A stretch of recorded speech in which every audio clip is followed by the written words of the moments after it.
Jadi nanti tentang akhir zamannya ada sekitar 6 hadis atau 7 hadis mengenai akhir zaman yang kita bacakan, kalau sempat ya. Namun, orang melupakan tentang cerita awal dari Dajjal. Dajjal itu gelar sama dengan Al-Mahdi. Dan yang paling unik, Dajjal itu gelarnya yang berikutnya yang populer adalah Al-Masih. Al-Masihud Dajjal. Yang dapat gelar Al-Masih siapa lagi? Nabi Isa. Al-Masihu Isa ibnu Maryam.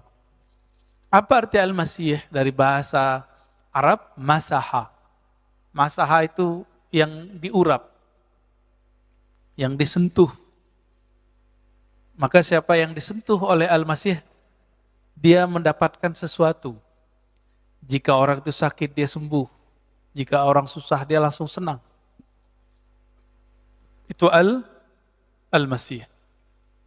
Ada Al-Masih yang hakiki, itu Isa alaihissalam. Ada Al-Masih yang palsu. Sesuai namanya Dajjal. Dajjal itu artinya pembawa kepalsuan. Yang paling banyak kepalsuannya, kebohongannya. Lalu orang-orang bertanya, Dajjal itu sosok atau simbol? Kisah Dajjal, ternyata Dajjal itu ada beberapa namanya. Ada nama kecilnya yaitu Musa bin Sam'un. Namanya Musa juga. Ada gelarnya Samiri, karena dari negeri namanya Samara. Ini Samara yang mana? Ini juga kita bingung. Samara yang di Yerusalem, adakah di sana Samara? Atau yang dari daerah Irak? Ya, wallahu a'lam. Nah, ayahnya Musa bin Sam'un, itu Sam'un. Ini beda dengan Samson Pak ya, jangan dicocok logiin. Sam'un ini punya istri, mereka dua-duanya mohon maaf, belum dikaruniai anak alias mandul. Udah berobat, gak sembuh-sembuh. Tiba-tiba ada iblis menyerupai seorang yang sakti, mandraguna. Si iblis ini ngomong, kamu kalau mau punya anak, lakukan ritual berikut. Jadi ritual-ritual begini emang dari dulu sudah ada. Lakukan, mohon maaf ya, hubungan suami istri di kuil setan. Ada kuil setan Pak di Samara itu. Dulu ada berhala banyak di kuil tersebut. Karena dia sudah ngebet mau punya anak, ditanya mulu sama orang, kamu payah gak punya anak gitu, mandul gitu. Jadi stres. Akhirnya mereka datanglah. Jadi orang-orang yang stres, orang-orang yang kepepet, itu emang daya tawar keimanannya itu jadi rendah. Ya. Jadi mudah terpedaya. Orang sakit sama Pak. Karena pengen sembuh, akhirnya bernyekutukan Allah Subhanahu wa Ta'ala. Datanglah ke sana, lalu melakukan apa yang disarankan si dukun iblis itu. Dia tidak baca doa, maka disitulah yang dikatakan Nabi. Iblis alias Azazil menyertainya dalam melakukan hubungan suami istri. Hamillah perempuan, tapi itu bukan anaknya Sam'un. Zahirnya anaknya Sam'un, batinnya anak Azazil atau iblis. Azazil ini iblis yang dulu goda Nabi Adam, Pak. Udah tua itu iblisnya. Namanya apa tadi? Azazil, cakep ya namanya. Jangan dikasih ke anak Pak ya. Azazil gelarnya iblis. Jadi dalam bahasa tertentu ada nama, ada gelar.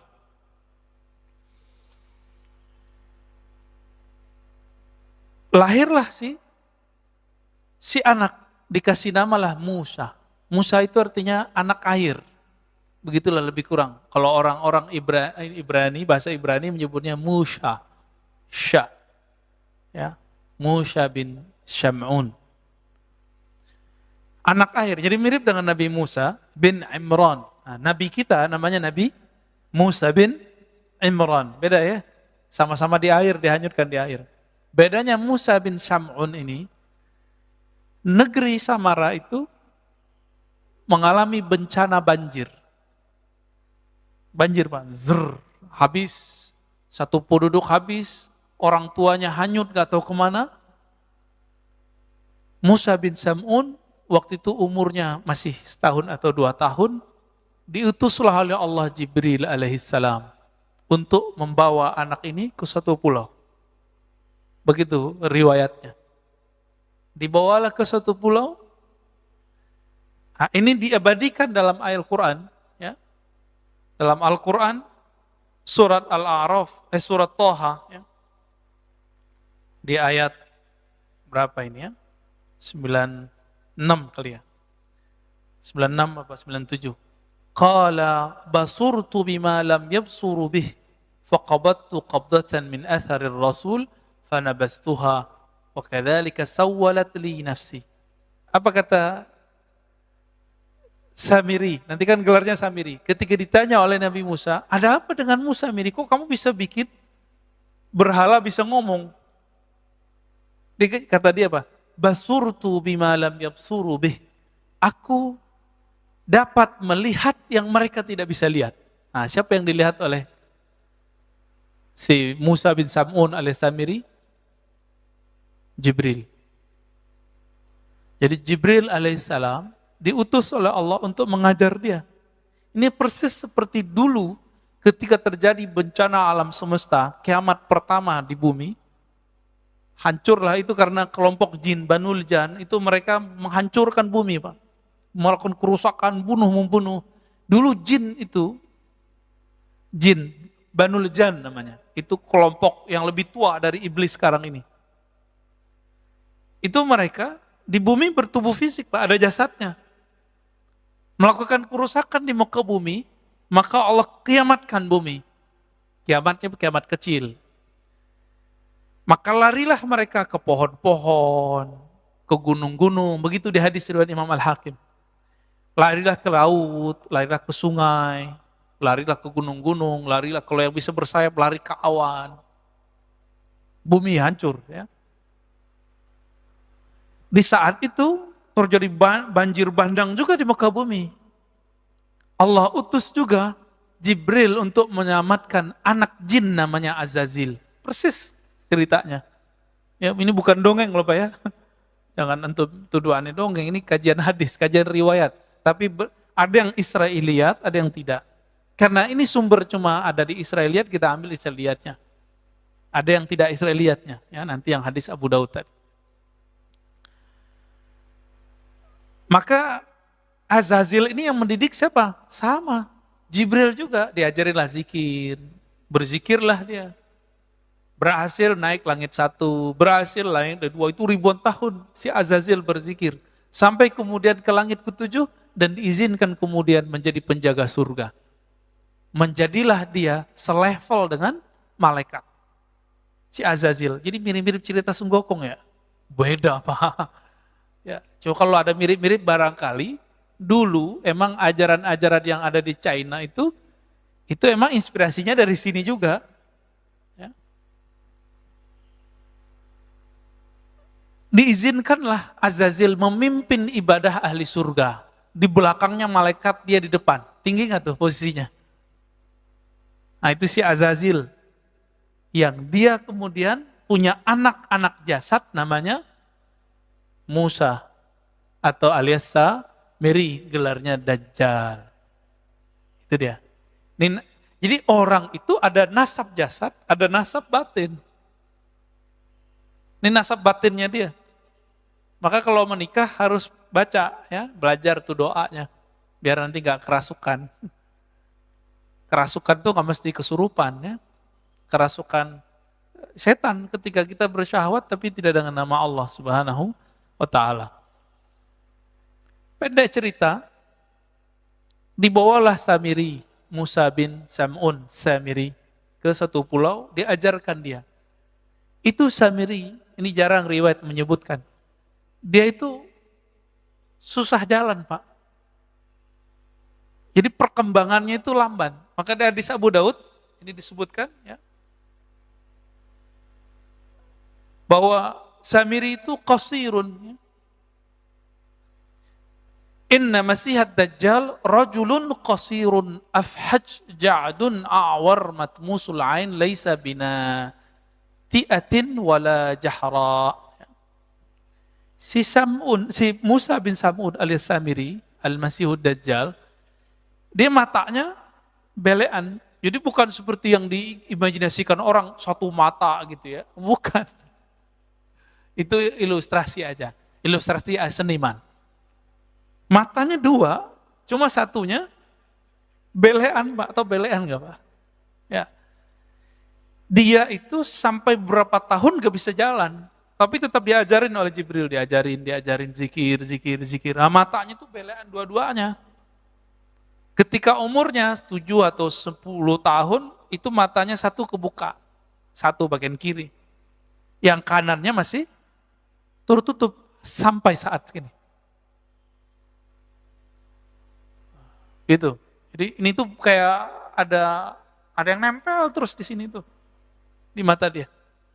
Dan itu permanen, gak bisa diapa-apain.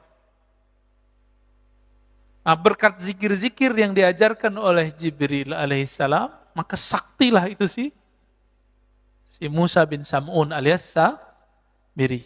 Maka dia mampu melihat yang tidak bisa dilihat orang awam. Ini ayatnya ya. Qala basurtu bima lam yabsuru. Aku mampu lihat yang mereka tidak lihat. Apa yang dia lihat? Dalam tafsir Ibnu Katsir, kemudian di Bidayah wa Nihayah dikatakan, Ra'aitu Jibril, aku melihat malaikat Jibril. Ini dalilnya nih. Dan ini bukan cocok logi Pak, emang begitu. Di pulau itu kemudian dia menjadi dewasa, tapi seperti yang dikatakan tadi, jangan dibayangkan Dajjal itu gede badannya. Enggak, tapi dia keker Pak. Rajulun qasirun, laki-laki yang pendek. Pendek dia. Cebol kali ya orang nyebutnya. Apa sih istilahnya saya nggak ngerti deh. Ya. Afhaj ja'ad ya. Jadi jidatnya itu kecil ya. Jidatnya itu. Awar matanya satu. Ya belean itu ya. Matmusul ain laisa bina'in. Ini tanda kalau dia ini bukan Tuhan. Nanti kan dia ngaku Tuhan Pak. Urusan mata aja dia gak bisa urus, masa dia ngaku Tuhan. Ya. Lalu kemudian karena kesaktiannya itu dengan nama-nama Allah yang Allah kasih. Jadi Jibril itu memberikan ajaran, harapannya si Samiri ini bisa menjadi hamba Allah. Tapi ternyata gak berhasil. Di pulau itu siapa yang lewat dia bunuh, ada binatang dia bunuh, memang sadis. Siapa yang ganggu dia dibunuh, siapa yang nasihatin dia dibunuh. Cuma Jibril doang yang gak berani dia lawan. Maka berhasillah dia kemudian dengan kesaktian-kesaktian itu, mungkin lewat perahu segala macam, sampailah dia di daratan. Ya. Pada masa Nabi Musa, dia datang ke negeri yang dimana Bani Israel datang ke sana. Ketika Nabi Musa alaihi salatu wassalam pergi berkhalwat ke Goa Tursina, 40 hari ya, ingat-ingat nih 40 hari. Dalam masa 40 hari itu, Samiri sanggup menyesatkan semua Bani Israel kecuali cuma beberapa orang. Yang dititipkan waktu itu siapa? Nabi Harun. Nabi Harun sanggup nggak? Enggak. Maka dalam surah Al-A'raf dari ayat 148, 154, Toha 83 sampai 98 itu diceritakan bagaimana Nabi Harun diancam untuk dibunuh. Kamu macam-macam bunuh gitu. Nah, Nabi Harun ini yang jenggotnya panjang, Pak. Ini yang kita ceritakan beberapa bulan lalu yang mereka gagal paham kelompok sebelah ya. Itu pujian itu, tapi mereka salah paham. Nabi Harun jenggotnya panjang. Kayak sufi-sufi sekarang juga. Jenggotnya panjang, Pak. Ini yang sekarang dipakai oleh Yahudi Ortodok. Apa itu penghinaan? Di mana saya menghinanya? Karena mereka memotong dan niatnya emang ingin memfitnah kita. Tapi ya sudah kan saya udah maafin Pak, dan saya minta maaf. Untuk apa keras-kerasnya? Tapi mereka tetap bully, ya biarin aja. Kita nggak ada urusan. La nakhaf laumata laim. Kita nggak takut dicaci maki. Itu diajak debat sedikit sama teman saya langsung diblokir. Kita dicaci maki tiap hari nggak ada kita blokir, kita biarin aja. Ya. Kecuali ngomongnya kasar-kasar, jorok-jorok, ini kita nggak hiraukan. Ya. Ya. Ini udah muncul nih. Ini hati-hati Pak ya. Di dalam diri kita ada sisi apa? Binatang ternak, ada sisi sifat binatang buas. Kalau ada orang, kalau lagi tengkar, ngomong jorok itu di dirinya lebih dominan sifat binatang ternak. Ngerendahin orang, cari makan lu, gitu ya. Mau terkenal lu, gitu. Ya. Nggak fitnah, nggak makan. Nah ini tanda, isi perutnya cari makan, cari makan, cari makan. Jadi dia kalau mandang orang, ceramah, dikira cari makan. Emang kita nggak punya kerjaan. Ya. Emang kita pengangguran, dituduh-tuduh begitu. Ini karena karakter itu. Bapak jalan nih, ngelihat ada orang laki perempuan jalan Pak. Terus kita mikir, wah habis mojok nih. Otak kita yang jorok Pak. Otak kita jorok, kita tuduhkan kepada orang. Jadi sebenarnya kita lagi membaca diri sendiri. Nah, hati-hati di situ ya. Kalau karakternya buas, ini cari lawan terus. Kata-katanya kasar, anjing lu, ya, bunuh lu. Tuh kalimat-kalimat begitu. Kalau bahasanya dominan syaitan di dalam dirinya, bahasanya pakai dalil-dalil, tapi habis itu diplesetin, dalil plesetin. Teks-teks, hujah-hujah, kitab-kitab digunakan untuk mencaci maki. Nauzubillah min dzalik. Kita dari dulu dicaci maki, kita biasa aja. Cuma mengatakan seperti itu jadi ramai. Ya sudahlah ya. Maka teman-teman para pejuang Ahlus Sunnah, gak usah khawatir kalau di fitnah-fitnah itu biasa aja. Ya. Nah ini bagian dari fitnah tut Dajjal. Teman-teman yang melakukan Allah. Lalu Nabi Harun yang jenggotnya panjang, yang sekarang dilestarikan oleh Yahudi Ortodoks, ya, berarti bagus dong jenggot ini. Bagus sebenarnya. Itu kemudian ditarik jenggotnya oleh Nabi Musa. Itu ada di surah Al-A'raf itu ya. Apa kemudian kata Nabi Harun? Ya. Wahai Musa, aku diancam bunuh oleh mereka. Memang dari dulu ngancam-ngancam bunuh nih. Turunan-turunan mereka nih Pak. Ini gayanya begitu. Ayak tulu nih ya. Mereka ngancamku dengan pembunuhan. Ini gayanya dari dulu. Maka Nabi Harun pun tidak berdaya. Maka Nabi Musa alaihissalam memerintahkan kepada mereka untuk tobatnya dengan bunuh diri. Nah, coba perhatiin. Yang syirik tobatnya bunuh diri. Giliran datang ke Samiri, apa kata beliau? Ma khatbuka ya Samiri. Fama khatbuka ya Samiri. Begitu dalam surat Thaha. Kok giliran ke Samiri ngomongnya lembut-lembut amat? Karena Nabi Musa paham. Yang punya hak mengalahkan Samiri bukanlah beliau. Tapi umat Nabi Muhammad SAW lewat tangan Nabi Isa alaihissalam. Oh berarti siapa yang membunuh Samiri? Nabi Isa. Ini ceritanya di situ Pak. Karena Samiri tahu ajalnya ada di tangan Nabi Isa. Oke, berarti kan? Karena Samiri sadar bahwa ajalnya ada di tangan Nabi Isa, maka dia membuatlah penipuan, konspirasi pertama terhadap Nabi Isa. Itulah terjadi pembunuhan terhadap sosok yang mirip dengan Nabi Isa. Jadi dia nyamar jadi murid Nabi Isa. Kenapa? Karena dia tahu dalam suratan takdir yang diperlihatkan oleh Allah melalui Jibril, yang membunuh kamu nanti adalah Al-Masih Isa. Dia ingin membunuh Nabi Isa karena ingin merubah jalan takdirnya. Itu Pak. Jadi yang coba-coba merubah jalan takdir ya pengikut Samiri. Jangan coba-coba. Mirip-mirip ya. Orang-orang yang menentang jalan takdirnya, inilah Samiri. Berhasil nggak dia? Ketika dia menjebak Nabi Isa, berhasil nggak dia? Dia nggak berhasil. Yang dibunuh, yang disalib siapa? Dalam tradisi kita loh ya, riwayat kita, Yudas Iskariot. Meskipun dalam agama Nasrani, itu yang disalib tetap Nabi Isa. Nah itu urusan perbedaan paham lah ya. Namanya beda agama ya, beda paham. Beda mazhab aja beda paham, masa beda agama nggak boleh beda paham. Ya. Nah ini versi kita loh ya, versi kita.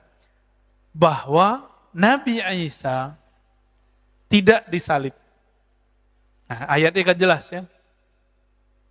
Innama syubbiha, sesungguhnya hanya diserupakan dengannya. Diserupakan dengan Nabi Isa. Wa ma salabuhu, mereka tidaklah menyalib Nabi Isa, tapi hanya diserupakan. Nah itu mainannya sih Samiri. Ini otaknya cerdas. Sekelas Nabi Isa bisa dijebak, maka murid Nabi Isa cuma 11. Inilah yang disebut Hawari. Yang mengikuti ajaran Nabi Isa lewat jalur yang 11, ini baru benar. Sampai datang Nabi Muhammad SAW. Di luar jalur itu bukan ajaran Nabi Isa. Ya. Nabi Isa tidak pernah mengajarkan untuk menyembah dirinya. Dia menyembah Allah Subhanahu wa taala. Itu bisa kita buktikan di kitab-kitab terdahulu dan kitab-kitab yang diturunkan kepada kita. Nabi Isa mengajarkan la ilaha illallah. Kita bisa cek ya. Kitab terdahulu yang berbahasa Arab tulisannya la ilaha illallah. Nabi Isa disunat nggak Pak? Nabi Isa disunat. Apalagi Nabi Isa sholat. Nabi Isa mirip sekali yang diajarkan Nabi Muhammad SAW. Tidak berhasil membunuh Nabi Isa kemudian diangkat warafi'uka ilai. Meskipun ada penafsiran Nabi Isa sudah diwafatkan, inni mutawaffika warafi'uka ilayya. Di sini kata kuncinya bahwa mutawaffi wafat dalam bahasa Arab ada artinya tertidur, ada artinya disempurnakan, ada artinya kematian. Dari mana kita tahu bahwa Nabi Isa di situ tidak diwafatkan dalam arti kematian? Karena ada lafaz setelahnya warafi'uka ilayya. Sesungguhnya aku mewafatkan engkau hai Isa dan mengangkat engkau kepadaku. Itulah yang ditemui oleh Sayyidina Muhammad SAW di langit. Waktu Isra Mi'raj, benar. Ketemu ya? Waktu sholat di Masjidil Aqsa itu beliau juga hadir. Ketika naik ke langit, ketemu lagi Nabi Isa alaihi salatu wassalam. Jadi benar gak Allah ada di langit? Adanya para nabi pada di langit Pak. Lihat hadis Mi'raj, dalam Sahih Bukhari ada 5 riwayat berbeda-beda versi. Tidak ada satupun yang menyebutkan bahwa Allah di langit. Yang ada adalah ruh-ruh para nabi, orang-orang suci ada di langit. Yang ngaku-ngaku nyantri di langit, ketemu gak sama Nabi? Kalau enggak jangan ngaku ya. Kan ada nih orang ngaku, saya nyantri belasan tahun di langit. Ya, tinggal kita cek aja. Ketemu gak sama Nabi Isa? Nabi Idris? Karena syaitan gak bisa menyerupakan diri dengan para nabi. Karena dalam diri para nabi itu ada nur kenabian. Nur Muhammad sallallahu alaihi wasallam. Teman-teman yang melakukan Allah. Lalu apa yang terjadi pada Dajjal ini? Samiri ini. Tiba-tiba hilang aja beritanya Pak. Dikira tugas dia selesai karena dia menganggap sudah membunuh Nabi Isa. Ternyata belum. Dapat kabar lah dia belum. Hilanglah riwayat tentang itu. Baru muncul kemudian riwayat Imam Muslim Tamim Ad-Dari. Dia ini pelaut. Jadi pelaut di zaman Rasulullah, ini ada beberapa sahabat, salah satunya Tamim Ad-Dari. Tamim Ad-Dari bercerita bahwa beliau terdampar di satu pulau dan ketemu sosok berbulu. Maksudnya pendek, berbulu, keker gitu. Dan dia sedang dirantai. Ada makhluk namanya jasasa yang membawa dia. Jasasah ini binatang melata yang kemudian ngajak dia ketemu. Dilaporkanlah pengalaman itu kepada Nabi dan Nabi membenarkan itulah si Dajjal. Dan di riwayat-riwayat yang lain, memang sahabat-sahabat tertentu dikirim oleh Rasulullah ke pulau tersebut. Cuma riwayatnya tidak sampai derajat sahih. Ya. Jadi sahabat-sahabat yang terus melihat itu. Berarti di zaman Rasul, Dajjal dibelenggu Pak, di satu pulau. Di mana pulaunya? Bukan di segitiga Bermuda Pak. Itu pulau dia, tapi itu bukan di situ. Pulau dia Pak, tapi bukan di situ ya. Jangan cocok logi. Tapi namanya kok Bermuda Pak ya? Kayak bahasa Melayu ya. Bermuda.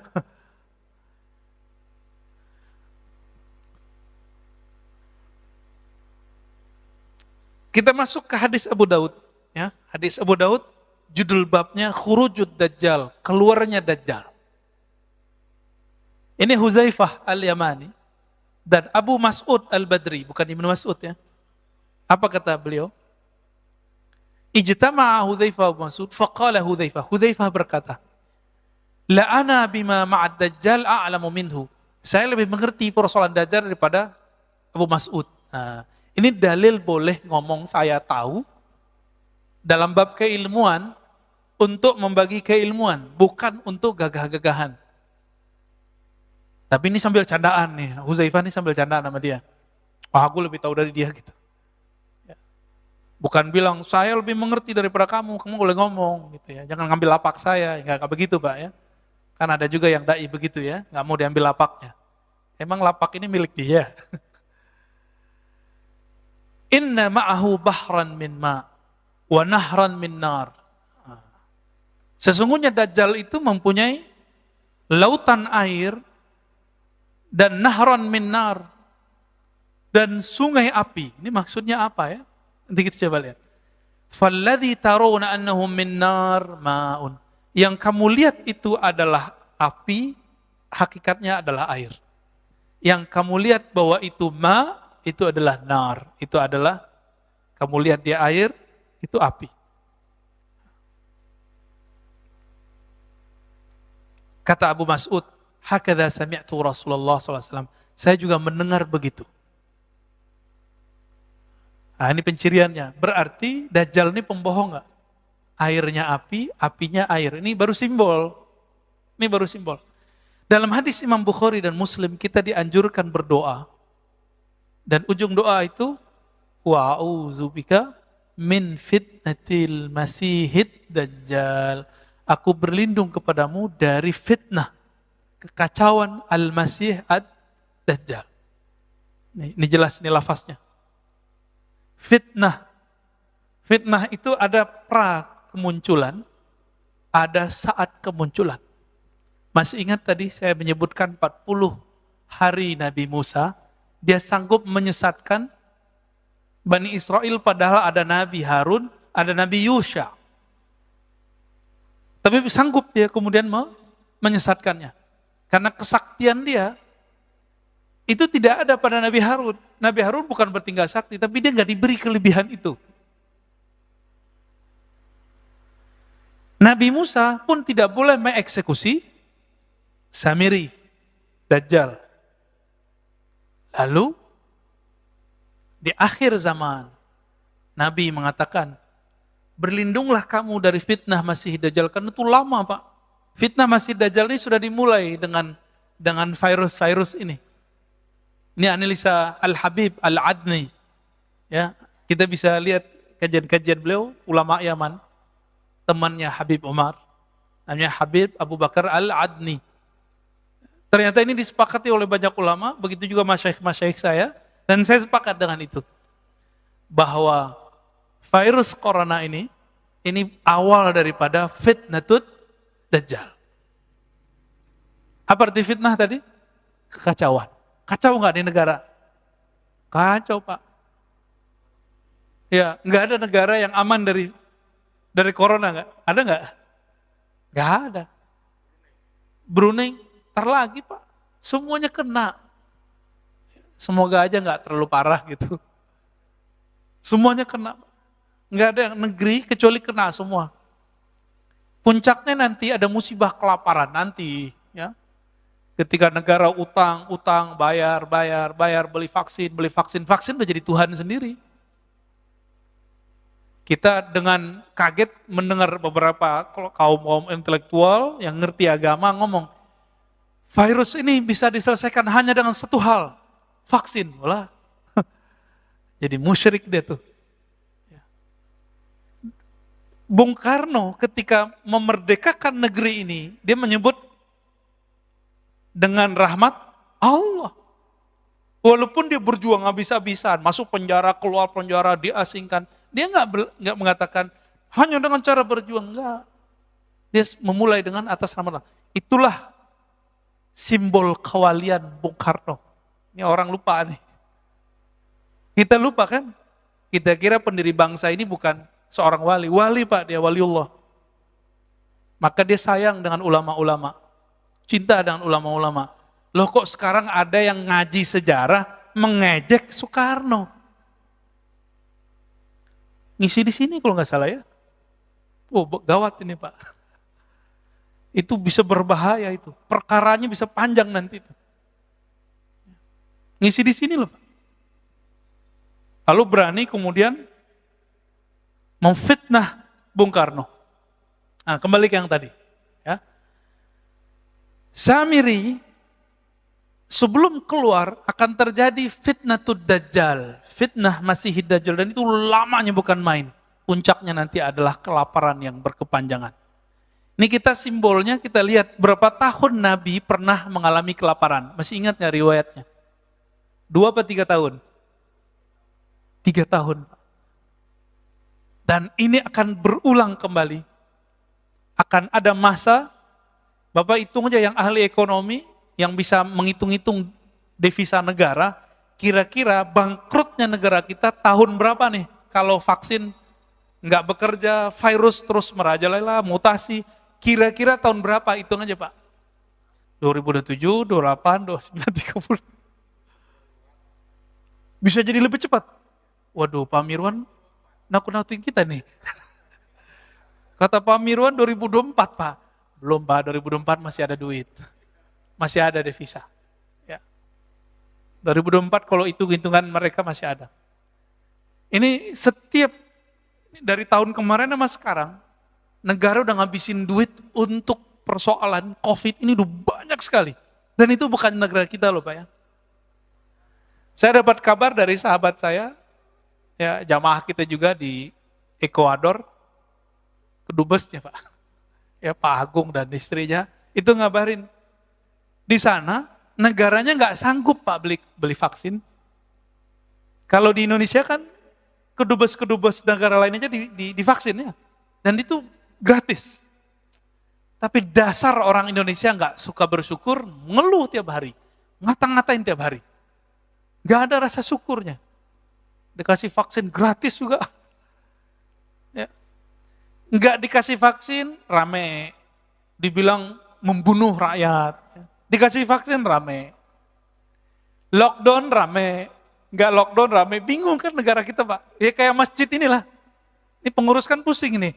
Dibuka, ada yang ngeritik. Ditutup, ada yang menghujat. Bingung kan? Selamat bingung Pak ya. Ini perjuangan akhir zaman Pak. Pengurus mundur, hilang. Allahumma sholli ala Muhammad. Kasihan Pak ya. Nih, aduh jamaah ini kadang-kadang mulutnya sama komentar-komentarnya kadang nggak pakai hati, nggak punya perasaan. Ini orang tiap hari diteror terus. Aduh, saya kasihan. Sekarang ini yang paling saya kasihan selain masyarakat di luar, itu pengurus masjid. Yang kedua, yang ngurus masyarakat kita, yang ngurus negara ini, serba salah. Kenapa masjid menjadi sorotan? Karena masjid bawa simbol agama, Pak. Kalau negara emang dari dulu udah dikritik orang, biarin dah ya. Ini masjid nih, siap-siap loh Pak ya. Buka, sepi, ya. Orang takut kerumun kan, tutup, rame. Maunya apa ini ya? Apa kata Nabi Muhammad sallallahu alaihi wasallam? Ma bu'itha nabiyyun illa qad andara ummatahu ad-dajjal al-a'war al-kazzab. Ala wa innahu a'war wa inna rabbuka laysa bi'awar. Wa inna baina 'ainayhi maktuban kafir. Ya, hadis ini sahih. Tidaklah diutus seorang nabi kecuali nabi itu diperintahkan untuk mengingatkan akan kemunculan Dajjal. Kita nggak dapat kabar Pak ya, Dajjal ini perang sama Nabi Sulaiman, nggak dapat kabar ya. Perang sama Nabi siapa, ya dalam rupa yang beda-beda, formulasi yang beda-beda tentunya. Berarti setiap masa itu ada Dajjalnya, dari Nabi Nuh. Berarti Dajjal ini bermutasi juga dia Pak. Cuma Dajjal yang permanen itu Musa bin Sam'un Samiri. Ini permanen, dia belum mati-mati. Jadi kalau Musa bin Sam'un alias Samiri masih hidup, masa Nabi Khidir nggak bisa hidup? Ya nggak? Tor gitu boleh dongeng lagi ya. Ya salam. Kita kan nggak dapat riwayat aja bahwa Nabi Khidir itu sebenarnya masih hidup. Kalau ulama ahlu zikir, ahli kolbu, ahli rohani, itu ijma, sudah sepakat bahwa Nabi Khidir itu masih hidup. Masih hidup. Ada beberapa nabi yang masih hidup. Nabi Ilyas, Nabi Idris, tapi beliau kan sudah pernah mati. Dan hadisnya sahih. Ayatnya juga ada. Ada satu nabi yang seharusnya dia hidup bangkit lagi, tapi kemudian karena kaumnya berkhianat kepadanya, setelah dia dimatikan, kemudian nggak dihidupkan lagi. Karena pesan dia nggak dilakukan. Namanya Khalid bin Sinan. Khalid bin Sinan itu nabi antara Nabi Isa dan Nabi Muhammad. Khalid bin Sinan ini pesan nanti kalau saya mati itu untuk ada suatu kemaslahatan maka dia dibunuh, dimatikan. Apa kata dia, kalau aku mati maka nanti jasad atau abunya atau apa gitu, saya lupa lafaznya, tolong nanti dilakukan begini. Ritual ini nggak dilakukan oleh pengikutnya, oleh umatnya. Maka dia tetap sekarang di alam barzakh. Jadi ukurnya dia belum mati, ukurannya. Kok bisa begitu ya? Emang bisa begitu. Itu namanya Khalid bin Sinan, baru dengar ya? Padahal riwayatnya ada Pak. Ada di Bidayah wa Nihayah, ada di beberapa kitab ya. Lalu ada Nabi Khidir. Dari kalangan musuh Allah itu ada Dajjal, ada iblis, ada jin. Jin itu kalau nggak dibunuh oleh jin yang sakti atau manusia yang sakti, dia nggak mati Pak. Jin itu. Korin, nggak hati-hati. Beberapa orang belajar zikir, nggak tahu, nggak ada bimbing oleh guru yang bersanad sahih kepada Rasulullah. Ketika dia zikir, yang datang Syekh Abdul Qadir, ternyata korinnya. Bukan Syekh Abdul Qadirnya. Bisa jadi gitu Pak. Yang datang katanya Syekh Bahauddin Naqsyabandi, ternyata korinnya. Bisa jadi begitu. Ini banyak kejadian nih. Ya. Ada orang tertentu yang terkena ini. Dan hati-hati. Ya. Bapak saudara makan Allah. Kemudian, apa kata Nabi? Ya. Kalau tadi 40 hari, maka nanti Dajjal itu keluarnya berapa hari? Juga 40 hari. Hari pertama seperti setahun, hari kedua seperti sebulan, hari ketiga seperti hari-hari yang lain. Hari seminggu. Itu di total 40 tahun rasanya. Rasanya. 40 hari di zaman Nabi Musa, sama 40 hari puncak dia khurujnya keluarnya, sampai kemudian turun Sayyidina Isa. Jadi Nabi Isa ini luar biasanya apa? Kalau Dajjal datang ke suatu tempat, lalu dia dengar ada Nabi Isa, dia kabur Pak. Karena dia pernah membunuh Nabi Isa, nggak mati-mati, ternyata diangkat ke langit. Berarti takutnya Dajjal dengan siapa? Nabi Isa. Tapi Nabi mengatakan apa? Inni qad haddastukum anid Dajjal hatta khasyitu alla ta'qilu. Ya. Kemudian fawallahi inna rajul la ya'tihi wa yahsibu annahu mu'min. Demi Allah, kalau Dajjal ada, Nanti orang beriman datang kepadanya, bertemu dia masih mengira dirinya beriman padahal dia sudah kafir. Fayattabi'uhu mimma yub'ats bihi minasyubahat. Karena dia lapar. Tadi berapa tahun? 3 tahun masa paceklik. Saya nggak tahu tahunnya kapan ini. Tapi Bapak hitung aja, ini perkiraan loh Pak ya. Negara kita mulai nggak bisa gaji PNS-nya. Nah itu berarti udah deket tuh. Ya, mikir-mikir mau masuk CPNS tuh. Ini kabar takutnya loh Pak ya, kabar segernya nanti ada lagi. Kabar gembiranya ada juga Pak. Ini kabar menakutkan nih. Ketika negara sudah nggak sanggup, ini kan beritanya negara kita coba adem-adem, tapi tetap saja beritanya kan nggak adem. Udah kolep Pak ini. Negara udah nggak sanggup bayarin rumah sakit, hotel, udah nggak sanggup. Vaksin lagi nih, nggak sanggup udah. Ditambah ada tikus-tikus yang menari di atas penderitaan vaksin ya.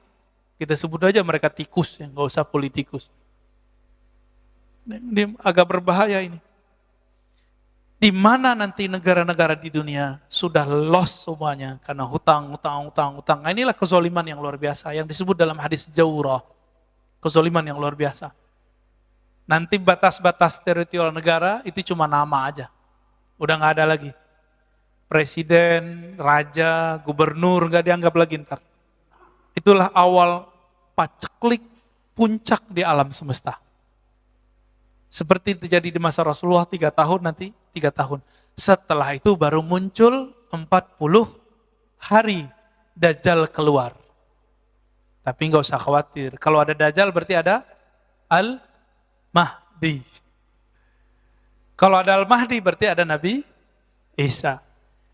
Al-Mahdi mau sholat Pak. Ada di satu masjid. Mau sholat di daerah Syam. Mau sholat, tiba-tiba Nabi Isa turun dari Babul Lut, namanya dalam hadis ini disebutkan, dari Babul Lut. Dia ada di dalam riwayat ini. Indal manaratil bayda syarqiyyah Dimashq, faidrikuhu inda Babil Lut. Al-Mahdi di dalam masjid, mau sholat, turun Nabi Isa. Nabi Isa ketika datang, dipersilakan jadi imam. Mau nggak dia jadi imam? Enggak, kenapa? Al-Mahdi lebih pantas jadi imam. Loh kok bisa? Nabi Isa ini kan makhluk ruh. Gelarnya apa? Ruhullah. Gelarnya Nabi Isa. Karena dia nggak ada bapaknya Pak. Maka tidak ada campuran syahwat dalam dirinya. Ini Nabi Isa. Nabi Isa ini kalau memandang sesuatu yang terlihat bukan fisik, yang terlihat batin Bapak ini isinya apa? Al-ulama warasatul anbiya, ulama pewaris para nabi. Ulama ini pewaris Nabi A, Nabi C, Nabi B. Tapi ada satu waris yang belum lengkap kecuali Imam Mahdi lah pewarisnya yang lengkap. Nabi Muhammad sallallahu alaihi wasallam. Jadi Nabi Isa, ini rahasianya nih hadis tadi, hadis Bukhari Muslim itu. Kenapa beliau nggak mau jadi imam? Ketika dia memandang sosok Al-Mahdi, yang terpandang oleh dia adalah nur Nabi Muhammad SAW dalam diri Al-Mahdi, lengkap. Walaupun sosoknya bukan Nabi Muhammad, tapi nur yang terpanjang dalam dirinya, nur, nggak berani dia jadi imam. Dan Nabi Muhammad sudah menurunkan derajat semua Nabi yang turun setelah dia. La nabiyya ba'di. Tidak ada lagi Nabi setelahku. Jadi Nabi Isa ketika turun pangkatnya bukan Nabi, walaupun beliau seorang Nabi. Dia jenderal bintang 4, tapi jabatannya udah gak ada, kira-kira gitu. Paham ya? Nabi Khidir, jenderal bintang 4, tapi jabatannya udah gak ada. Dia sebagai Wazirul Mahdi, Wuzara'ul Mahdi, penasehat Imam Mahdi. Kenapa? Imam Mahdi itu pewaris lengkap sempurna, sangat sempurna, Nabi Muhammad Sallallahu Alaihi Wasallam. Kira-kira begitu. Jadi terlalu mulia kalau Dajjal dibunuh oleh pewaris Nabi Muhammad. Jadi siapa yang bunuh dia? Cukup Nabi Isa. Pedangnya nanti Imam Mahdi yang ngasih Pak. Ini dikasih ke Nabi Isa. Kok Nabi Isa bisa bunuh? Selama ini nggak bisa terbunuh. Ada rahasianya. Rahasia itu belum boleh dibongkar. Ya, Ada di beberapa kitab disembunyi-sembunyikan ya, nyempil-nyempil ada. Kenapa? Dajjal yang sangat sakti mandraguna itu tidak terbunuh-bunuh, nggak mati-mati. Ada rahasia dia dan ada kelemahan dia. Nah itu rahasianya dipegang oleh mereka ya, para aulia-aulia Allah itu. Jadi kita sabar-sabar aja Pak ya. Jadi ke depan mohon maaf, ini bukan kabar gembira. Jangan berharap virus ini hilang. Jadi jangan berdoa, ya Allah angkat virus, itu nggak sopan. Allah menghendaki virus ini berkembang untuk menguji kita semua. Panik, musyrik, atau bagaimana? Semoga kita nggak panik, semoga kita tidak musyrik. Nanti tambah ke depan, tambah sulit Pak, tambah sulit, tambah sulit. Yang nggak sanggup minta wafat aja sebelum itu. Ya. Tapi yang mau berjuang, ayo minta panjangkan umur ya Allah, jadikan kami berjuang dengan Al-Imam Al-Mahdi, pewaris engkau di akhir zaman. Amin. Mau Pak ya? Mau lah. Tapi ada satu kata kunci, nanti kita bahas di bab Al-Mahdi. Siapa Al-Mahdi itu? Al-Mahdi sekarang udah muncul belum? Ini saya sering ditanya mengenai sosok namanya Muhammad Al-Qasim Al-Bagistani. Ini kita jawab sekarang Pak ya. Muhammad Al-Qasim ini salah satu orang yang bening kolbunya sehingga mendapatkan mimpi-mimpi yang bagus. Nabi mengatakan bahwa ru'yal mu'min ya, juz'un minan nubuwah. Mimpinya seorang mukmin itu menjadi satu bagian dari waris kenabian. Oke? Disebut dalam hadis la tabqa ya, minan nubuwah, ya, tidak tersisa dari ciri-ciri waris kenabian di akhir zaman illa mubasyarat, kecuali kabar-kabar gembira lewat mimpi. Tapi ingat, Imam Mahdi itu penandaannya bukan mimpi. Imam Mahdi itu persis seperti Nabi Muhammad SAW. Waktu kecilnya dibeleh dadanya oleh Jibril. Pastiin aja semua, apa yang kejadian pada Nabi Muhammad, kejadian sama beliau, udah gitu aja Pak. Nabi Muhammad dibeleh gak? Dadanya, dibersihin gak? Tanya aja Muhammad Al-Qasim, dibeleh gak dadanya waktu kecil? Asli oleh Jibril gak? Gitu. Kalau enggak, berarti bukan beliau Imam Mahdinya. Beliau hanya mengabarkan. Beliau dapat sinyal. Gitu. Kan beliau nggak pernah ngaku sebagai Al-Mahdi sekarang ya. Karena dia ngaku udah ketemu Allah ribuan kali, ketemu Nabi ribuan kali kan. Ya nggak ada masalah sama kita. Itu mah dikit. Abu Yazid Al-Bustami setiap hari 70 kali dia bertemu Allah. Percaya Pak? Saya percaya. Ya. Abu Yazid Al-Bustami, kalau Nabi setiap detik per detik ketemu Allah. Nabi loh Pak ya. Abu Yazid Al-Bustami setiap hari 70 kali ketemu Allah. Itu biasa ditulis di kitab, itu enggak ilmu yang tinggi, biasa aja. Kalau dihitung udah berapa ribu dia ketemu Allah itu. Enggak jadi Imam Mahdi itu Abu Yazid Al-Bustami. Abul Abbas Al-Mursi ketemu Nabi setiap saat Pak. Gimana Bapak mau percaya ini? Kan dibilang dajjal lagi ntar sama orang, dongeng lagi ente gitu. Apa kata Abul Abbas Al-Mursi, murid Imam Abul Hasan Syazili, gurunya Ibnu Athaillah Sekandari pengarang Al-Hikam, yang kitabnya kita ganti hari ini dengan Sunan Abu Daud. Ya, requestnya antum tuh Mas Adit tuh ya. Apa kata Abul Abbas Al-Mursi? Kalau aku tidak memandang Rasulullah setiap detik, setiap nafas, maka aku kafir. Enggak jadi Imam Mahdi itu dia. Jadi Imam Mahdi enggak boleh asal mursi? Enggak. Maka saya yakin, jika Muhammad Al-Qasim ini wali Allah, jika dia wali Allah ya, dia tidak akan ngaku dirinya Al-Mahdi. Ya. Kalau dia mimpi, dia mendapatkan kabar masa depan, itu namanya ilmu maqadir, ilmu masa depan. Itu baru satu pencirian Imam Mahdi. Dan tentara Al-Mahdi sama. Mimpi-mimpi begitu biasa Pak sama wali. Wali Allah itu biasa ngelihat masa depan. Biasa itu. Bahkan lagi zikir aja kan, ngelihat tuh biasa. Dan itu bukan halu, asli. Karena bagian dari hadis Nabi tadi. Jadi jangan merasa kaget gitu. Ya. Nanti akan muncul beberapa orang yang mirip-mirip begitu, antum jangan panik. Imam Mahdi, kalau ember dibunuh orang Pak sekarang. Ya. Kalau Imam Mahdi ember nih, dibunuh orang Pak. Apa jadi cerita, dicerita, nggak mungkin. Apa dalilnya? Masih ingat kisah Abu Thalib ditegur oleh Bukhairah? Apa kata Bukhairah? Abu Thalib, kenapa ente bawa ini anak? Hazal ghulam nabiyun, ini anak nabi. Abu Thalib udah ngerti bahwa Nabi Muhammad itu nabi. Itu sebabnya saya meyakini Abu Thalib ini mukmin. Ya, ini akidah Ahlussunnah loh Pak ya, bukan akidah Syiah ini. Di akidah Ahlussunnah. Kita mengikuti salah satu murid dari Syekh Zahid Al-Kautsari, Syekh Al-Hasan kalau salah namanya. Dan beberapa ulama-ulama yang lain. Jadi Abu Thalib mengerti ini nabi nih.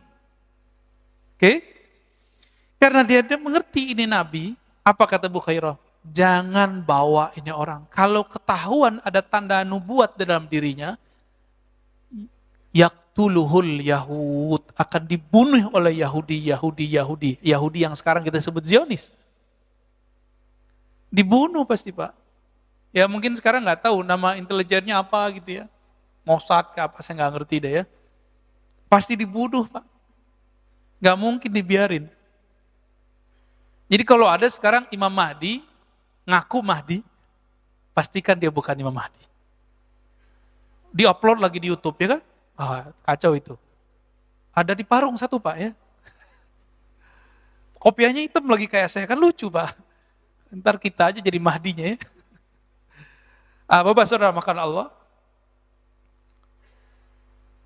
Dajjal adalah sosok Musa bin Sam'un yang kemudian disebut Samiri, yang dulu Nabi Musa tidak punya hak mengeksekusinya karena dia tahu yang punya hak eksekusi adalah umat Nabi Muhammad. Itulah sebabnya Nabi Musa berdoa, ya Allah jadikan aku nabinya umat Muhammad. Enggak, kata Nabi Muhammad sallallahu alaihi wasallam. Terus gimana? Kalau gitu jadikan aku umatnya Nabi Muhammad. Maka nanti akan ada pewaris Nabi Isa di kalangan umat Nabi Muhammad. Jadi ulama, tapi batin dia mewarisi Nabi Isa. Melalui orang inilah Nabi Musa berjuang. Kira-kira begitu. Nabi Musa di alam lain, dia di alam nyata. Dan saya tutup dengan sebuah hadis ya. Diriwayatkan oleh Imam Abu Daud. Nabi SAW ini juga ada dalam riwayat yang sahih. Mengatakan, Iyakhruj wa ana fikum fa ana hajijuhu dunakum. Seandainya Dajjal itu keluar, lalu aku bersama kalian, fa ana hajijuhu dunakum. Maka aku yang langsung menjadi hujjah yang akan menjaga kalian, menyelamatkan kalian. Wa iyakhruj, tapi kalau dia keluar, walastu fikum, aku tidak ada bersama kamu. Nah, ini kata-kata kunci nih Pak. Famru'un hajiju nafsih. Maka seseorang hendaklah berjuang dengan dirinya sendiri. Wallahu khalifati ala kulli muslim. Aku serahkan kepada Allah urusan hamba-hamba yang muslim. Ini kata kunci. Apa kata Nabi? Jika dia keluar, aku ada bersama kamu. Itulah Al-Mahdi Pak. Ya. Itulah yang disebut Al-Mahdi. Yahruj fa'ana wa ana fikum fa'ana hajiju. Jika dia keluar, aku bersama kamu. Mungkin gak Nabi berandai-andaiannya salah? Gak mungkin. Andainya dua nih. Jika aku keluar, aku bersama kamu. Jika aku keluar, aku tidak ada di sampingmu. Bukan berarti Nabi gak ada. Inilah yang disebut pewaris Nabi Al-Imam Al-Mahdi. Jadi jangan sembarangan nyocok-nyocokin Imam Mahdi, jangan ya.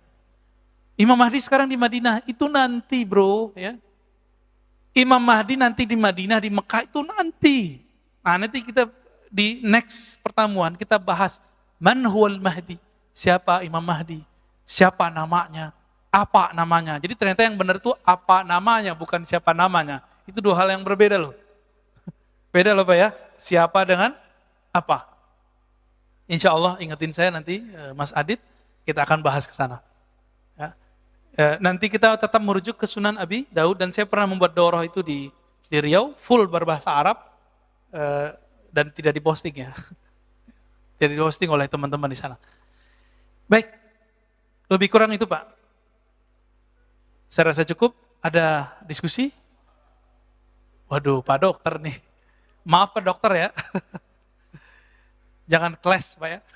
Ada cross otoritas tar. Tafadhol Pak.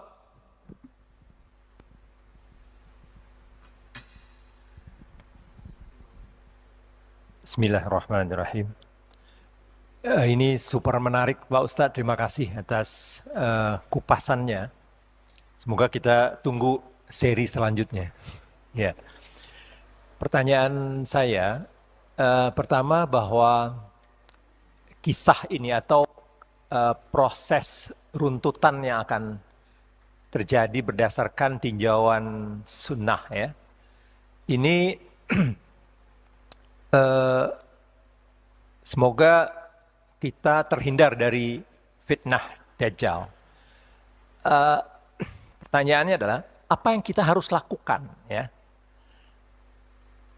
Dengan kita mengetahui ini, kemudian apa yang kita harus perbuat tadi, menyelamatkan diri sendiri dan seterusnya, ya, untuk bisa tadi kita tidak menjadi kemudian jadi kafir, musyrik dan seterusnya begitu Ustaz. Itu satu pertanyaan.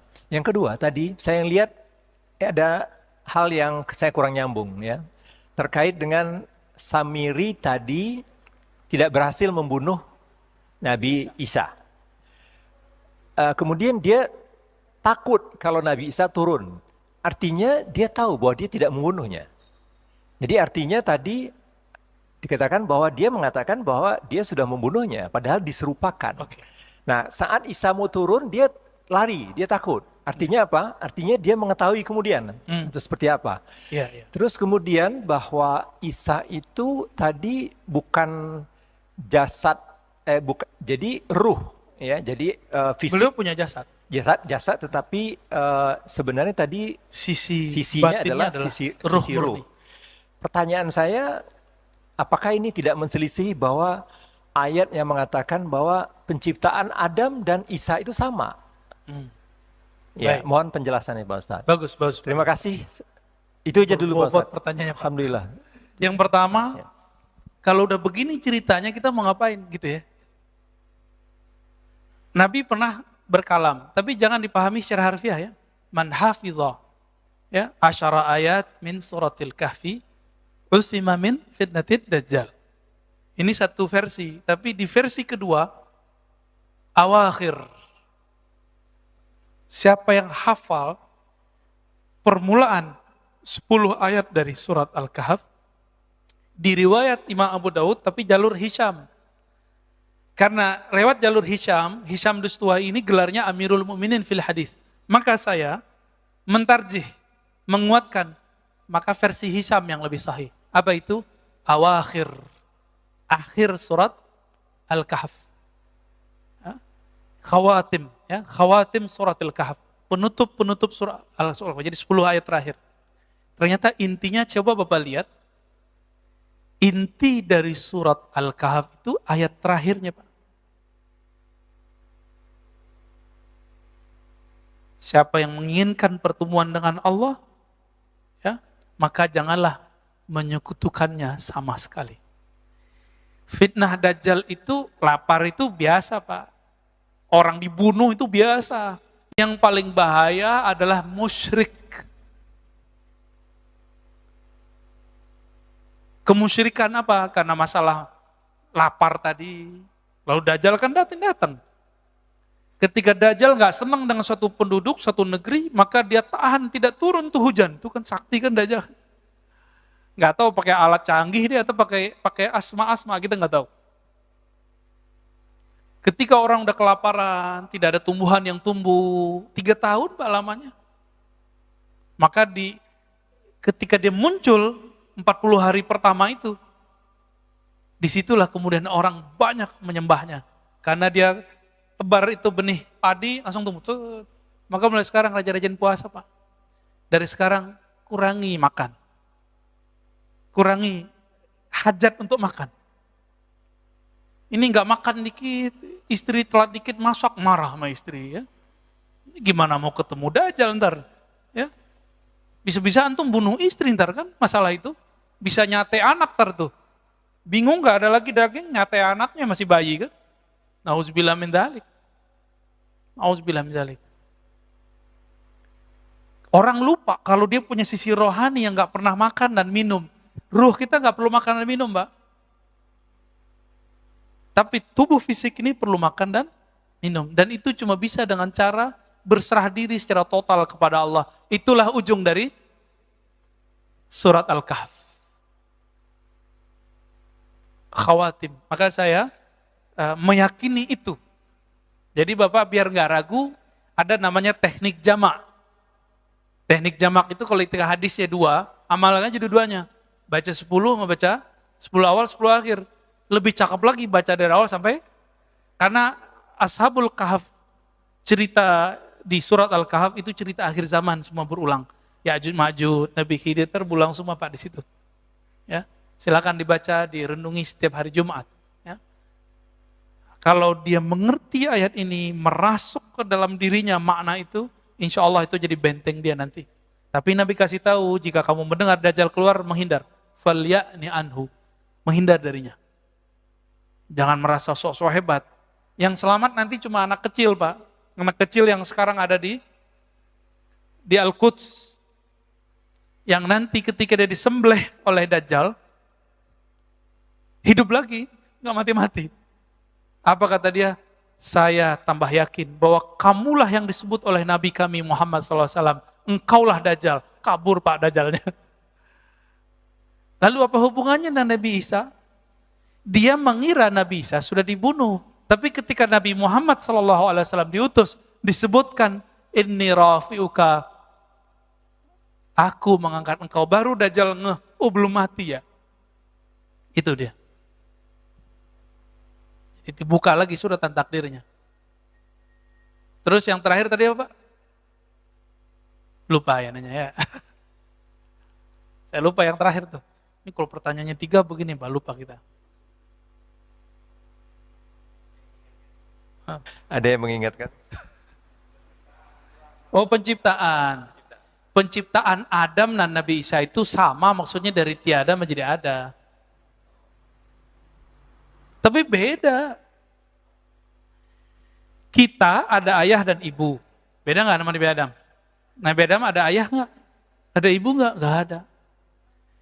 Sayyidatuna Hawa, Eva, ada ayah nggak ada ibu. Sayyiduna Aisyah, ada ibu, tiada ayah. Beda Pak. Tapi dari ketiadaan menjadi ada sama. Khalq secara basyariah. Karena kalau versi surat Shad, inni khaliqun basyaran min tin. Aku ciptakan sisi manusiawi. Adam, siapa lagi tadi? Isa, Hawa, kita sama semua. Tapi secara ruh itu beda.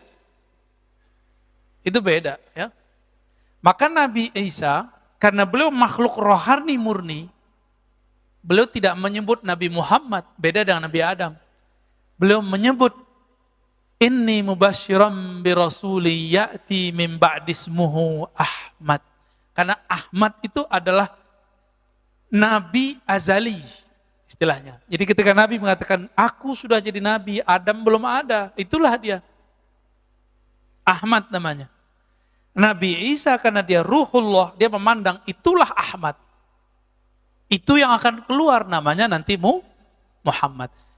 Dalam hadis dikatakan, Nabi Muhammad bersabda, namaku di dalam kitab-kitab terdahulu, Injil atau Taurat itu Ahyad. Artinya sama, terpuji. Gitu ya. Jadi gitu Pak, jadi ini bukan satu hal yang berbeda, cuma dia perbedaan ibarah saja ya. Ya, ada lagi? Terima kasih Pak Ustadz. Ya. Jadi nggak rame-rame amat kan, jadi boleh panjang. Boleh. Kalau rame malah saya yang takut Pak. Jadi dianggap buat kerumunan lagi kita. Ya. Alhamdulillah kajian yang sangat-sangat menarik. Dari saya ada 2 pertanyaan Ustadz. Ya. Pernah ada mendengar hadis bahwa di akhir zaman nanti ada fitnah yang seperti malam yang gelap gulita. Nah itu kami ingin mengetahui apakah betul itu untuk posisi kami sekarang seperti itu, atau ada penjelasan lebih yang detail mengenai Gelap hadis gulita. malam yang gelap yang berkepanjangan tersebut. Itu Iya, yang iya. pertama.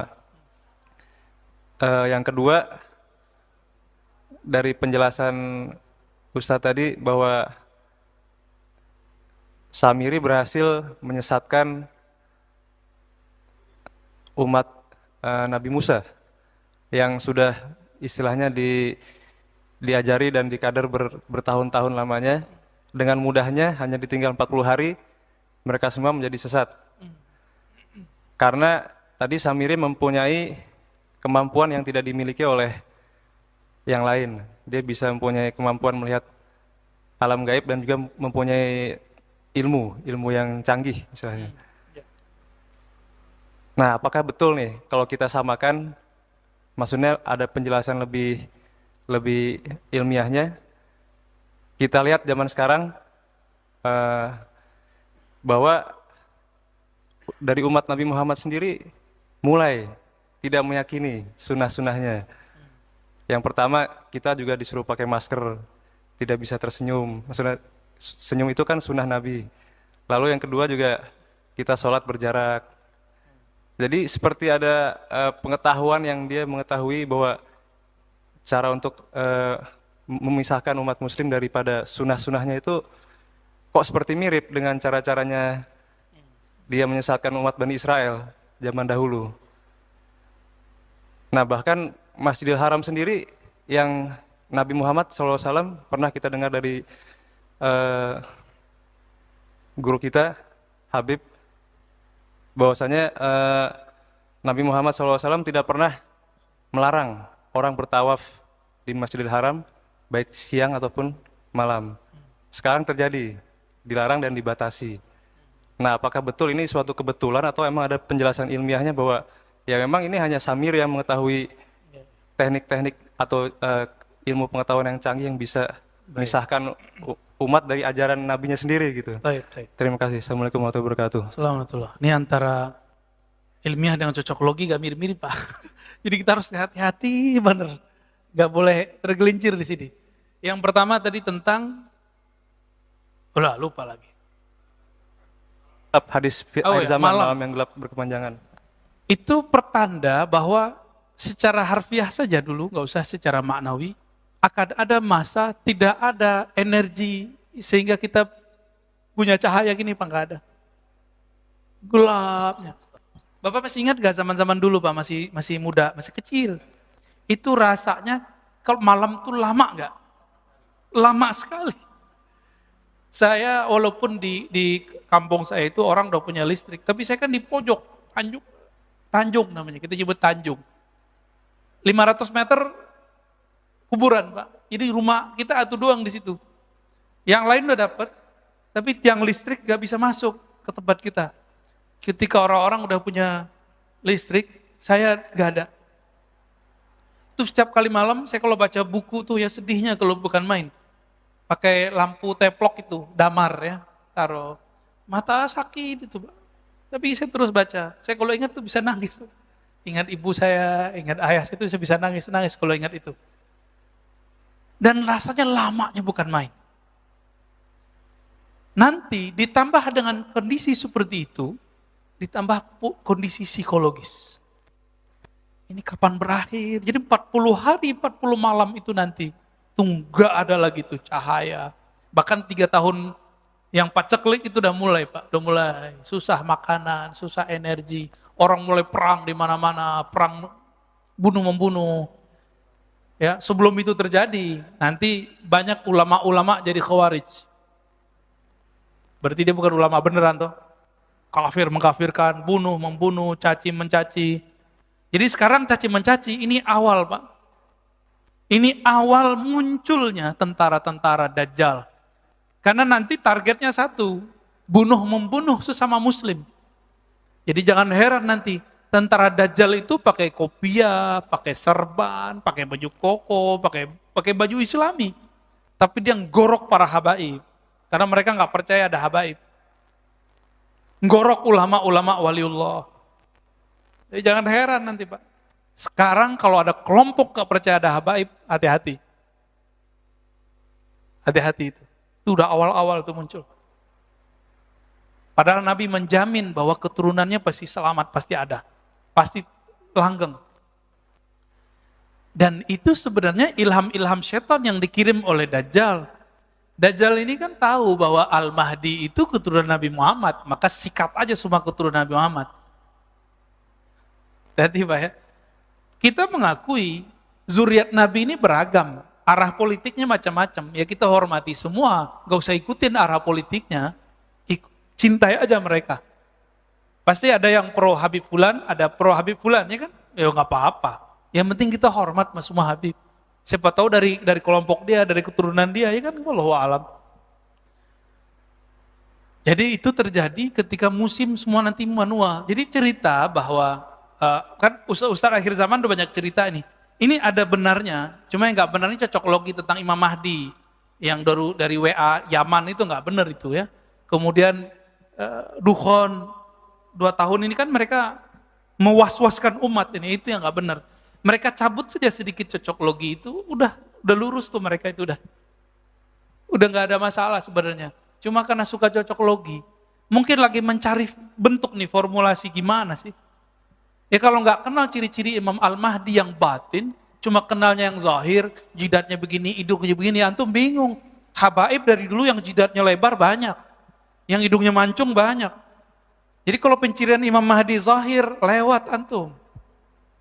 Pencirian Imam Mahdi itu bukan lewat itu, tapi lewat yang tadi. Iyakhruj wa ana fikum fa ana hajijuhu.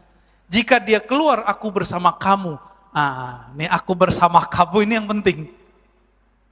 Aku ada di antara kamu. Kenali ciri-ciri pewarisnya ini. Sekarang belum kelihatan Pak. Kalau sekarang obral beliau Al-Mahdi ya lewat, dibunuh ntar.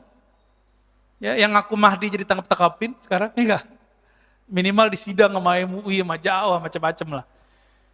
Terus yang kedua tadi tentang adakah ini memang agenda dari Dajjal, orang sholatnya udah pisah-pisah gitu ya, pakai masker, padahal kita harus senyum. Jangan jauh ke sana. Jangan ke sana. Nanti antum tengkar sama Pak Dokter nanti. Penanya pertama, sama kedua ntar tengkar Pak. Ini itu kalau versi usul fikih dan fikih disebut dengan sadduz zari'ah. Apa arti sadduz zari'ah? Sad menutup, zari'ah penghalang ya. Maksudnya preventif. Supaya udara yang bervirus itu nggak nyebar kepada saya, kita jaga jarak plus pakai masker. Gitu. Oh saya sehat aja Ustadz, iya antum sehat, tapi kan bisa jadi UTG, gitu. Maka kita hormati orang-orang yang pakai masker di tempat yang bermasker. Di luar itu ya sudah nggak apa-apa. Ada beberapa masjid nggak ada pakai masker Pak, biasa-biasa aja. Tapi mereka di sana mati juga tiap hari biasa aja. Tiap pagi dari innalillahi wa emang ada Pak. Kita mau kasih tahu virus ini ada. Baik secara zahir ataupun secara batin, itu bisa dilihat. Secara zahir tanya dokter, secara batin tanya ahli-ahli rohani. Itu mereka bisa lihat. Jangan konyol seperti yang video itu diambil-ambil, emang begitu? Kiai ya? Mati kan? Karena sombong sih ya. Sombong itu, konyol. Gak bisa begitu. Ya. Gak tahu tekniknya, gak tahu jeroannya, spirit yang ada pada COVID, jangan coba-coba. Ya. Itu ilmu-ilmu para wali itu. Yang sekarang Allah masih sembunyikan Pak. Wali itu kalau wali Allah ngerti, mereka tidak akan meminta bencana itu Allah angkat. Mereka mengatakan kami ridho kepada takdir Allah. Nah saya mau tanya Bapak ridho nggak? Ridho nggak nih COVID? Imannya benar. Lengkap sudah rukun imannya. Ini baru COVID loh Pak ya. Nanti ada zaman kelaparan, ridho nggak? Serius nih. Ingat-ingat lah ya kalau umur kita panjang, ada masa nanti susahnya bukan main. Siap nggak? Katakan Rodi itu bila pegang perut nanti hilang pak laparnya insya Allah. Nanti yang kenyang itu ruhnya, sisi rohaninya yang kuat nanti insya Allah. Nah nanti ada masa namanya masa Islah Al-Mahdi. Nanti kita jelasin ya. Kita buka Sunan Abu Daud, ada pembahasan menarik di situ tentang sosok Al-Mahdi. Ini kabar buruknya, nanti ada kabar gembiranya, kedatangan sang pembawa waris cahaya Al-Imam Mahdi alaihi salatu wassalam. Jadi hindari saja kontradiksi dengan ilmu kedokteran ya. Tapi saya meminta juga tolong para dokter hormati juga ulama yang mengajarkan doa-doa, zikir-zikir ya. Karena mereka memandang yang tidak dipandang oleh dokter, sebagaimana dokter memandang yang tidak dipandang oleh ulama. Saling menghormati. Ya Pak Dokter ya, sepakat ya? Baik. 6:30 Pak, kesemangatan kita. Bismillahirrahmanirrahim. Satu lagi Ustaz. Di mana nih? Satu Oh ya, lagi. silakan Pak. Ya. Bismillahirrahmanirrahim. Pertanyaan kami terinspirasi bahwa tadi Ustaz menyebutkan dengan rahmat Allah. Dengan rahmat Allah ada kemerdekaan dengan situasi yang sulit dan suatu harapan yang sangat baik. Dan kami juga pernah mendengar untuk masuk surga itu nggak cukup dengan ibadah yang kita lakukan, tetapi Betul. melainkan dengan rahmatnya Allah. Rahmat Allah. Nah, dan Nabi Muhammad juga tidaklah diutus kecuali membawa sebagai rahmat. Nah, dalam situasi yang kondisi seperti ini, pandemi seperti ini, kejadian yang beraneka ragam dan sulit untuk diprediksi, apa makna dari rahmat Allah itu? Bagaimana pengaplikasian daripada rahmat Allah dan bagaimana juga cara kita supaya mendapatkan rahmat Allah tersebut. Terima kasih. Wassalamualaikum warahmatullahi wabarakatuh. Ini pertanyaan kolbu nih Pak. Makasih Pak pertanyaannya. Nabi disebutkan tidaklah engkau diutus kecuali rahmat bagi alam semesta. Tidak masuk surga kecuali dengan rahmat Allah SWT. Hadis